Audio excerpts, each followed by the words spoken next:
পিলখানা হত্যার ঘটনায় বিস্ফোরক আইনে করা মামলায় 2 শতাধিক আসামির জামিন মঞ্জুর করেছে আদালত। ঢাকার বিশেষ ট্রাইব্যুনাল 2 এর বিচারক ইব্রাহিম মিয়া এই আদেশ দেন। এই মামলায় সাক্ষ্য গ্রহণের পরবর্তী তারিখ 10 ফেব্রুয়ারি।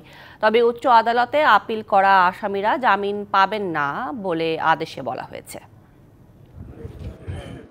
জুলাই বিপ্লবের পর নানা কারণে 5 দফা পিছিয়ে দেয়া হয় বিডিআর হত্যাকাণ্ডের ঘটনায় করা বিস্ফোরক আইনের মামলার জামিন ও সাক্ষ্য গ্রহণ শুনানি। এরপর বিডিআর সদস্যদের মুক্তি নিয়ে কেন্দ্রীয় শহীদ মিনার সহ রাজপথ অবরোধ করে জামিন দাবি করেন স্বজনরা। এরই মাঝে রবিবার সকালে শুরু হয় বিস্ফোরক মামলার বিচার। রাষ্ট্রপক্ষের একজন সাক্ষী সাবেক সেনা কর্মকর্তা মেজর সৈয়দ ইউসুফ ইকবাল ওই দিনের নরকীয় হত্যাকাণ্ডের বর্ণনা দেন। পরে তাকে জেরা করেন আসামি পক্ষের আইনজীবীরা।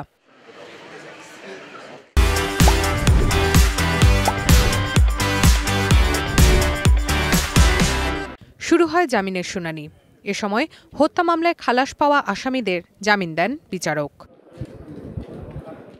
200-রও বেশি আসামি জামিন হওয়ায় সন্তোষ জানিয়ে আসামি পক্ষের আইনজীবী বলেন, সাজা ভোগ করা আসামিদের জামিনের বিষয়ে পর্যায়ক্রমে বিবেচনা করবে আদালত। উচ্চ আদালতে যাদের খালাসের বিরুদ্ধে আপিল রয়েছে বা দণ্ডিত হয়েছেন তারা এখনই জামিন পাচ্ছেন না। এদিকে জামিন শুনানি করতে দেশের বিভিন্ন প্রান্ত থেকে ছুটে আসেন স্বজনরা। আবেগে আপ্লুত হয়ে পড়েন অনেকে। আলোচিত এ মামলার সাক্ষ্য গ্রহণের পরবর্তী শুনানি 10 February. Rifat Tasnova, DBC news, Dhaka.